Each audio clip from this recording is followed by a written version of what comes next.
अस्सलाम वालेकुम student.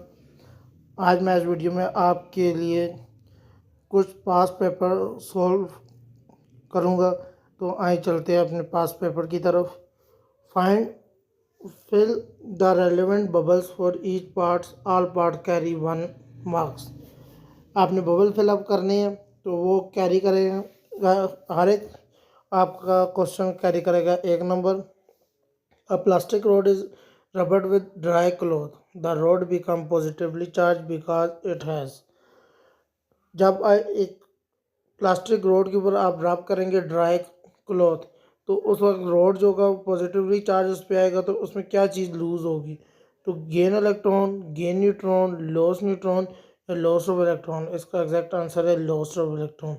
The path of oscillation which control the number of electron. वो कहता है जो पार्ट है ऑसिलोस्कोप का और जो कंट्रोल करता है नंबर ऑफ इलेक्ट्रॉन को, उसमें इलेक्ट्रॉन गन आता है, ग्रेड आती है, डिफ्लेक्टिंग प्लेट आती है, फ्लोरेसेंट स्क्रीन आती है। तो इसका एग्जैक्ट आंसर है B, grade. The instrument which stores charge. कौन सा इंस्ट्रूमेंट है जो चार्ज को स्टोर करता है? तो चार्ज स्टोर सिर्फ कैपेसिटर ही करता है। आपका बी आंसर एग्जैक्ट ठीक है। आगे the count rate fall to very low reading by placing a paper between a radioactive source and detector. Which type of radiation is emitted by the source. कौन सा radiation है जिसमें सबसे लो reading placing paper आती है और radio active source और detector होता है? तो वो है आपका alpha rays. If the radioactive element half life is 1 day, which fact substance will be left in 2 day। एक हाफ लाइफ जो होती है एक दिन की, वो 1/2 होगी, क्योंकि अगर 100% है तो 100/2 हो जाएगा, तो 50 रह जाएगा। ये 2 day है तो 1/4 इसका आंसर आएगा, क्योंकि मल्टीप्लाई आगे जितनी वो वैल्यू होगी, क्वांटिटी होगी, उसका मल्टीप्लाई होके कटिंग हो जाएगी। तो इसका एग्जैक्ट आंसर है 1/4। 6 ऑब्जेक्टिव है। If an object is place F and 2f in the front of convex lens then image form. Image form क्या होती है? Virtual, inverted and magnified. C option इसका एग्जैक्ट ठीक है। क्वेश्चन नंबर 7 है, velocity of sound wave is vacuum. Vacuum के अंदर क्या होता है? तो वेलोसिटी जो होती है साउंड की वैक्यूम के अंदर 0 होती है। क्वेश्चन नंबर 8 है, the frequency of microwave use microwave oven 2400 mega hertz. The wave length of the wave will be. Mega hertz frequency oven की है, तो जो उसकी लेंथ है वेव की वो कितनी होगी? उसकी जो लेंथ है बच्चों वो होगी 0.125 मीटर। क्वेश्चन नंबर 9 है, the part of DC motor which receive the direction of current through coil after every half life. वो कहता है डीसी मोटर में जो रिवर्स करता है डायरेक्शन वो करंट की, वो कोयल की हाफ लाइफ क्या होगी? वो होते हैं क्यूमुलेटर। ऑप्शन नंबर 10 है, the ball is draw from certain height on the floor and keeping bouncing it motion. वो कहता है एक बॉल जो ड्रॉप होती है किसी हाइट से फ्लोर के ऊपर, फर्श के ऊपर, और कीप बाउंसिंग और दोबारा बाउंसिंग करना शुरू कर देती है, इस मोशन को क्या कहते हैं? इसको रेस्टिलीनियर मोशन कहते हैं। 11 क्वेश्चन नंबर है, 2 ohm and 3 ohm connected in parallel, its relevant resistance will be। आपको पता है जो पैरेलल आपकी रेजिस्टेंस होती है इसका फार्मूला क्या लगता है? 1/R equivalent equal to 1/R1 plus 1/R2। इन दोनों का एलसीएम आएगा 6, ऊपर आ जाएगा 5। अब इन दोनों को उल्टा देंगे तो 6/5 आएगा, उसका आंसर आ जाएगा 1.2 ohm. Electrical generator work on the principle. Electrical generator जो वर्क करता है वो प्रिंसिपल है फैराडे लॉ। बच्चों आगे क्वेश्चन है, attempt any 11 parts, all parts equal marks. 11 question हमने अटेम्प्ट करने हैं और हर एक पार्ट जो है वो 3 नंबर का है। The figure show the water approaching barrier of a ripple tank. Draw reflective water wave if wave has velocity 36 centimetre and speed of 1.2 metre per second. Calculate the frequency of wave. Calculate frequency हमने करनी है बच्चों इसकी। आपका जो lambda है वो 36 centimetre है, इसको मीटर में चेंज करेंगे। आगे वेलोसिटी उसने दी है तो हम फार्मूला लगाएंगे इसमें v equal to F lambda. अब बच्चों एफ लेमडा हमने निकालना है, क्या हमने एफ निकालना है, तो एफ इक्वल टू वी है और लेमडा आएगा। v आपके पास 1.2 है, लेमडा आपके पास 0.36 है। दोनों को डिवाइड करने के आपके पास फ्रिक्वेंसी आ जाएगी 3.33 हर्ट्ज। क्वेश्चन नंबर 2 है, differentiate between transverse and longitudinal wave. Transverse wave और लॉन्गिट्यूडनल वेव की डिफरेंस आपने बताने। लॉन्गिट्यूडनल वेव क्या चीज़ है? Longitudinal wave particles of the medium move back and forth along the direction of propagation of wave। वो कहता है longitudinal wave जो है वो particles मीडियम के अंदर बैक और फोर्थ मूव ऑन करते हैं डायरेक्शन ऑफ प्रोपगेशन के अंदर। Such a wave consist region called compression. जो रीजन होता है उसका वो कंप्रेशन कहलाते हैं। Where the loop of spring are close together alternating region is called rarefaction. Rarefaction कहलाता है जब लूप ऑफ स्प्रिंग आपस में क्लोज होते हैं।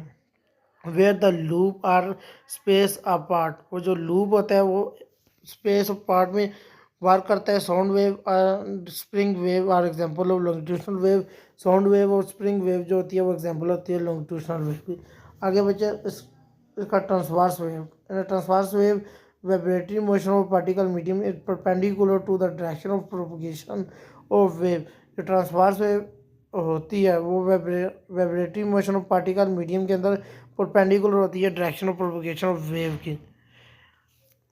बच्चे ये आता है the crest are the highest point while trough is the lowest point of the particle of the medium the mean position. वो कहता है क्रस्ट हायर पॉइंट पे होता है और ट्रफ जो होता है वो लोएस्ट पॉइंट पे होता है पार्टिकल ऑफ मीडियम के। आगे बच्चों कहता है wave on the surface of water light wave are example of transverse wave. जो वेव सरफेस ऑफ वाटर में और लाइट वेव में आती है वो एग्जांपल होती है ट्रांसवर्स वेव में। आगे क्वेश्चन नंबर 3 है हमारे पास, beta particle ionise the air they pass through less strongly than the same number of alpha particle suggested why this is so, why ionisation power of beta particle is less than alpha particle. वो कहता है beta particle ionise हवा में pass through होता है less strongly. वो उसमें जो ताकत है वो कम है as same number of alpha particle के। Suggested why this is so, why ionisation power of beta particle is less than alpha particle. लेकिन जो आयोनाइजेशन पावर होती है बीटा पार्टिकल में कम क्यों होती है अल्फा पार्टिकल की? Alpha particles are the helium nuclei. Alpha particle है वो हीलियम न्यूक्लियाई के होते हैं। They have greater power of ionisation. उसमें जो पावर होती है वो ज़्यादा होती है as compare to beta particle और गैमा पार्टिकल के। It is due to large particle. ये लार्ज पार्टिकल होती है beta particle have less energy than alpha particle so ionise gas less than alpha particle. जो बीटा पार्टिकल होते हैं उनमें energy कम होती है as compare to alpha particle so ionise gas less alpha particle. जो एनाइज होती है गैस वो कम होती है अल्फा पार्टिकल में। क्वेश्चन नंबर 4 है हमारे पास, sound produce on sun is not hear on the earth why. जो आवाज़ है वो सूरज में अगर आवाज़ आती है तो वो ज़मीन पे क्यों नहीं सुनाई देती? Sound wave are the mechanical wave.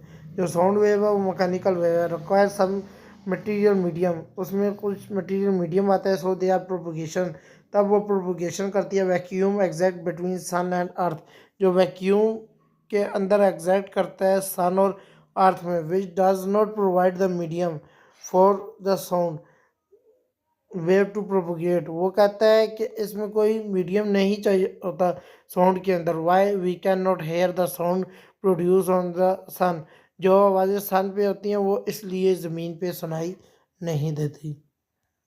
5 है, why electrical kettle is rate 2.5 kilowatt to 13 volt determine suitable current rating fuse to put 3 pin plug choose 1 ampere 5 ampere 13 ampere and 13 ampere briefly explain.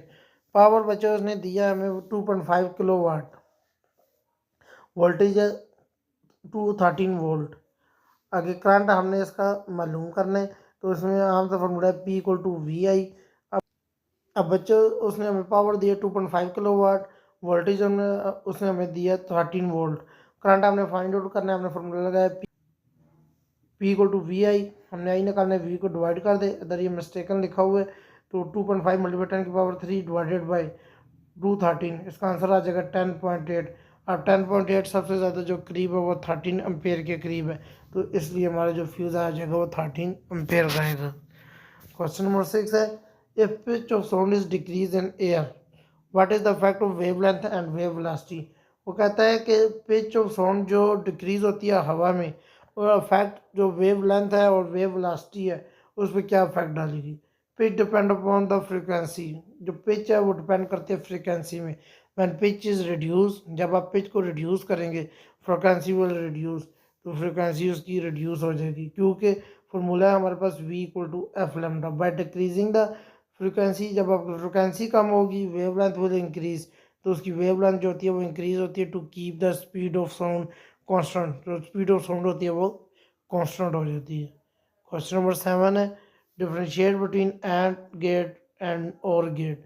Differentiate आपने करना है and gate को और gate को। सबसे पहला काम है इसमें symbol for and gate is dot, जो सैम्बल है एंड गेट का वो डॉट है, और गेट का जो सैम्बल है वो प्लस है।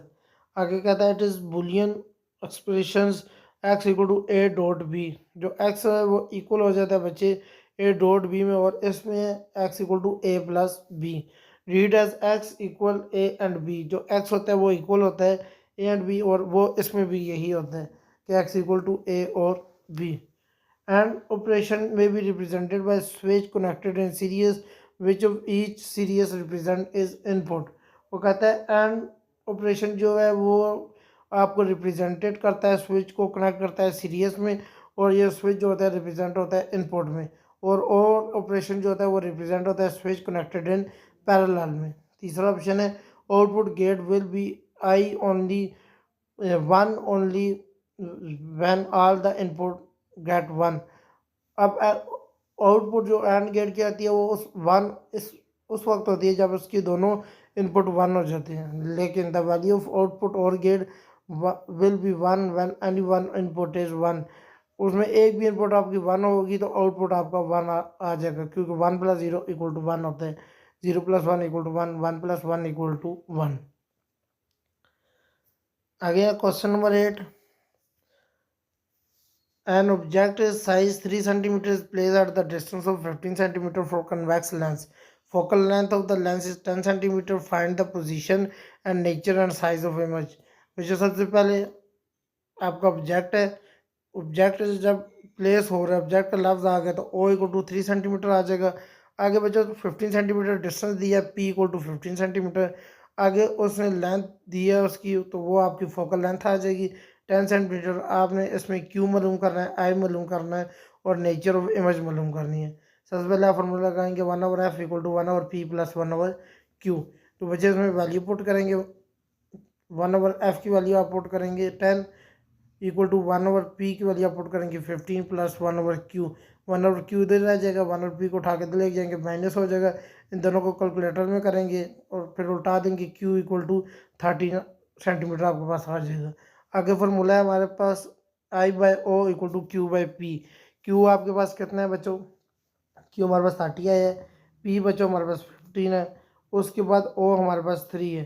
तो हमने I निकालना है, O को उधर मल्टीप्लाई कर दे, Q/P मल्टीप्लाई O, तो हमारे पास इसका आंसर आ जाएगा 6 centimetre. Object F and two F is for real inverted large image will be form. Real image है क्योंकि आपका जो आया है Q की वैल्यू आई है पॉजिटिव आई है। क्वेश्चन नंबर 9 है a spectrus will be used person preferring from far sightedness draw a diagram to correction of this problem। वो कहता है कि जो डिसेबिलिटी होती है पर्सन की वो किस तरह पता चलती है, डायग्राम के जरिए आप हमें समझाएं। तो बच्चों वो है the disability of eyes from the far distance image near by the object retina is known as for reason. वो कहता है जो डिसेबिलिटी होती है आइज की, जिसमें इमेज जो रेटिना होता है वो सही नहीं बना रहा होता, तो जब सही नहीं बना रहा होता तो उसको नियर बाय इमेज को उसके नज़दीक के आना पड़ता है। This deflected can be corrected aids of suitable converging lens. उसमें बच्चों कन्वर्जिंग लेंस जो वो लगाते हैं और सूटेबल वो चेक करके लगाते हैं। The lens prefer the light रे converging from the image on the retina. जो लेंस में रिफ्लेक्ट हो रही है लाइट वो बिल्कुल कन्वर्ज होनी चाहिए इमेज ऑफ रेटिना के अंदर। क्वेश्चन नंबर 10 है how fine electron beam will be obtain bye electron gun. वो कहता है फाइन बीम जो है ऑब्टेन होती है इलेक्ट्रॉन गन में, वो क्या ऑब्टेन होता है। An electron gun is used to investigate property of electron beam जो इलेक्ट्रॉन गन होती है वो इन्वेस्टिगेट करती है प्रॉपर्टी ऑफ इलेक्ट्रॉन बीम को। The electron are produce by thermionic emission from tungsten filament heated by 6 volt supply.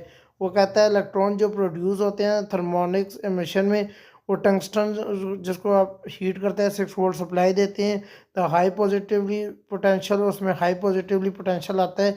सर्वल 1000 is apply to cylindrical anode, और several 1000 आप apply करती हैं सिलेंड्रिकल एनोड में।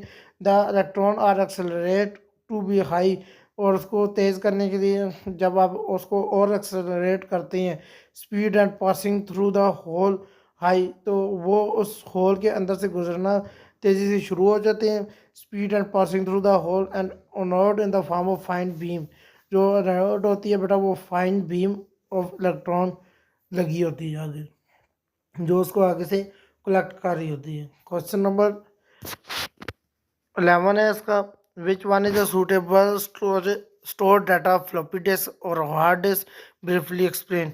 हार्ड डिस्क और फ्लॉपी डिस्क में उसने difference बताया आपको।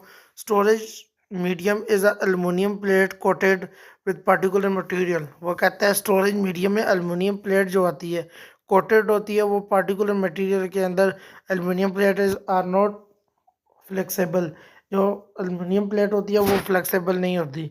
दूसरा पॉइंट है it's capacity is very large, इसकी जो कैपेसिटी होती है वो बहुत ज़्यादा होती है। रिलायबल और कम्पैक्ट स्टोरेज मीडिया, और वो कम्पैक्ट स्टोरेज मीडिया होती है।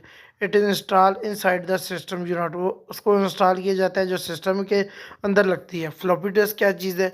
It is flexible plastic coated with ferromagnetic material that store data, ये भी स्टोर डाटा करती है लेकिन ये फेरोमैग्नेटिक मटेरियल होती है। दूसरा पॉइंट है इसका, the storage medium is flexible, ये फ्लेक्सिबल होती है। इट कैन स्टोर 1.44 MB, इसमें 1.44 MB स्टोर होता है। It is not reliable medium, इस पर आप बिल्कुल यकीन नहीं कर सकते। And data can be loss, इसमें डाटा लॉस भी हो जाता है।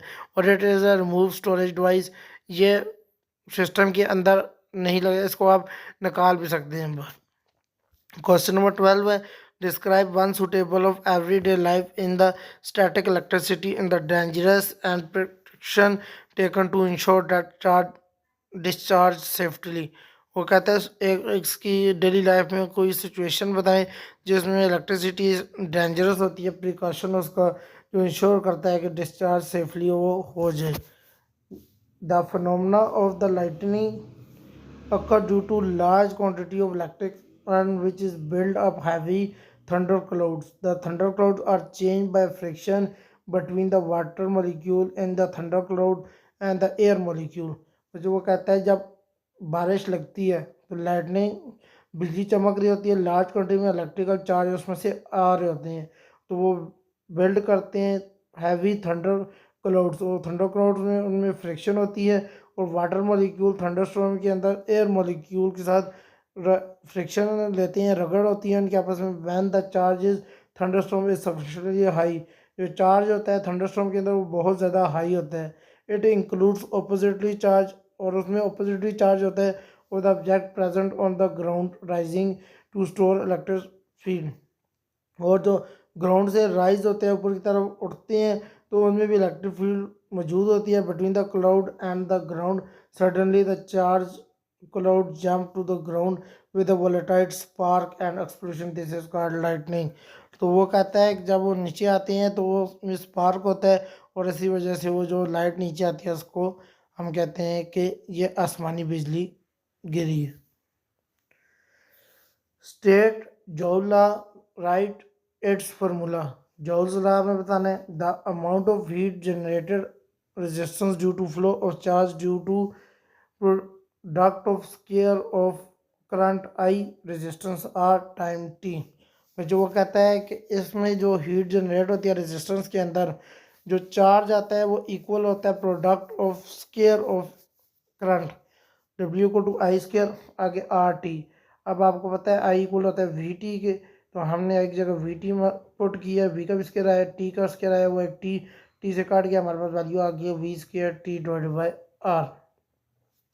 आगे उसने कहा है sketch 6 characteristic graph. 6 characteristic graph में क्या क्या आता है? मेटालिक कंडक्टर आता है, फिलामेंट लैंप आता है, और थर्मिस्टर आता है।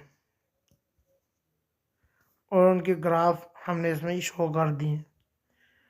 लास्ट क्वेश्चन है 15, why the force is experience why the force is experienced by current carrying conductor plays in magnetic field। कहता है फोर्स में एक्सपीरियंस ऑफ करंट जो कैरिंग कंडक्टर आता है वो मैग्नेटिक फील्ड के अंदर प्लेस हो सकता है या नहीं। Electric current produce magnetic field, जो इलेक्ट्रिक करंट होता है वही प्रोड्यूस करता है मैग्नेटिक फील्ड को। Similarly permanent magnet where the current is carrying conductor place in magnetic field, जो करंट होता है वो कैरी करता है कंडक्टर को मैग्नेटिक फील्ड के अंदर। Magnetic field exert a force paramagnetic magnet permanent magnet के अंदर वो मैग्नेटिक फील्ड को एक्साइट करती है। It implies that current carrying wire should be experience of force is place in magnetic field, तो वो उसको प्लेस कर देती है मैग्नेटिक फील्ड को। अगर बच्चों हमारा question section C attempt any 2 question, all question carry equal marks. 2 question आपने अटेम्प्ट करने हैं। अब तो बच्चों 4 क्वेश्चन आते हैं 5-5 नंबर के।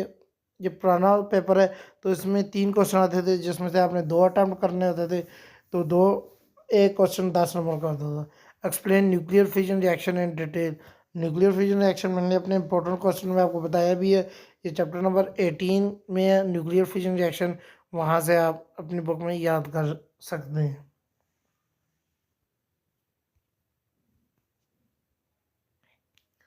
आगे बच्चों के साथ एक न्यूमेरिकल है। The force of repulsion between two identical charges is 18 newton which charge are 0.5 metre part, find the value of charge. ये आपका चैप्टर नंबर 13 में से न्यूमेरिकल है। एफ इक्वल टू फोर्स आपका 18 न्यूटन है, F equal to 18 newton. Charge है उसने कहा आइडेंटिकल है, आइडेंटिकल को आप क्यू लिख सकते हैं, Q1 equal to Q2 equal to Q equal to question mark. R आपका 0.5 मीटर है, के आपको वैल्यू पता है 9 मल्टीप्लाई 10 की पावर 9। तो आप इसमें कुल मिला लगाएंगे एफ इक्वल टू के Q1 Q2 divided by are square. तो आपने ऊपर कहा हुआ है Q1 equal to Q2 equal to Q, तो इसमें हम लिख सकते हैं F equal to K Q square divided by R का स्क्र। अब के की वैल्यू आप पुट करेंगे, इसमें Q की वैल्यू पुट कर, Q आपने मालूम करना है, Q को इधर ही रहने देंगे और इसमें आर जो है डिवाइड हो रहा है ऊपर एफ के साथ मल्टीप्लाई हो जाएगा, F R square divided by के। अब ये सारी वैल्यू इसमें पुट करेंगे, क्यू की वैल्यू हमारे पास आ जाएगी, ऊपर अंडर रूट लेंगे तो हमारे पास आंसर आ जाएगा 4.7 मल्टीप्लाई 10 की पावर -5। क्वेश्चन नंबर 4 है define intensity of sound wave, drive the formula to find intensity level of unknown sound. मुझे ये क्वेश्चन नंबर आपका दूसरे चैप्टर में से 11 चैप्टर में से साउंड वाले में से, इसमें एक फार्मूला हम प्रूव करते हैं L equal to k log आई और L naught equal to k log I naught. तो ये फार्मूला टोटली हमारा हो जाता है, सब्ट्रैक्ट दोनों को करते हैं क्वेश्चन को, L minus L naught equal to k log I minus log I naught. तो इसको हम देख देते हैं के लॉग आई बटा आई नॉट। वहाँ से आप इसको फाइंड आउट करेंगे और के इक्वल है 10 के इंटेंसिटी और डेसिबल में ये आता है इक्वल टू 1 के भी। आगे बच्चों के साथ एक न्यूमेरिकल दिया है, find the length of the sound of pendulum and it's frequency. वो कहता है आपने लेंथ इसकी फाइंड आउट करनी है और जो पेंडुलम है टाइम है वो 2 सेकंड है और फ्रीक्वेंसी भी आपने फाइंड आउट करनी है। तो बच्चों ये पहले चैप्टर में से न्यूमेरिकल आया है T equal to 2 pi under root L over G. इसमें हमने पहले बच्चों एल मालूम करना है, दोनों तरफ स्केयर लिया, T square equal to 4 pi square L बटा जी। एल हमने मालूम करना है, एल को उधर छोड़ेंगे तो 2 पाई नीचे डिवाइड कर देंगे और जी ऊपर मल्टीप्लाई कर देंगे, तो हमारे पास फॉर्मूला क्या आ जाएगा L equal to T square G divide by 4 pi square. T हमारे पास 2 सेकंड है तो जी हमारा 10 है, तो इसमें हम वैल्यू पुट करेंगे तो हमारा का आंसर आ जाएगा 1.02 मीटर। फ्रिक्वेंसी हमने फाइंड आउट करनी है तो टाइम हमें पता है तो हम डायरेक्ट फार्मूला लगा सकते हैं F equal to 1/t equal to 1, T हमारा 2 है, इसको डिवाइड करेंगे 0.5 सेकेंड। आगे बच्चों क्वेश्चन नंबर 3 उसने दिया था what is total internal refraction, describe the uses phenomena optical fibre and endoscopy. तो ये चैप्टर नंबर आपका 12 में से आया है, जो 12 चैप्टर में से है टोटल इंटरनल रिफ्रैक्शन, वहाँ से आप याद करेंगे। और इसके साथ उसने हमें न्यूमेरिकल दिया है, a transformer is use to produce 6 volt and 220 volt main supply, primary coil in the transformer 2000 turns calculate the number of turn in the secondary coil. तो बच्चों ये आपका चैप्टर नंबर 16 है। वी एस आपका 6 volt है, V P आपका 20 volt है। अगर आपको वो वोल्टेज का नहीं बताएगा तो आप जो बड़ी वाली होगी वो वी पी लेंगे और छोटी वाली वो वी एस लेंगे।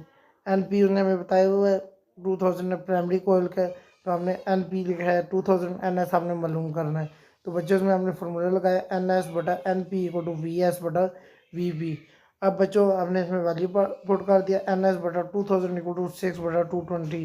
तो 2000 का आपने मल्टीप्लाई कर देना तो हमारे पास एन एस आ गया 54। बच्चों मुझे उम्मीद है कि आपको ये पेपर समझ आया होगा।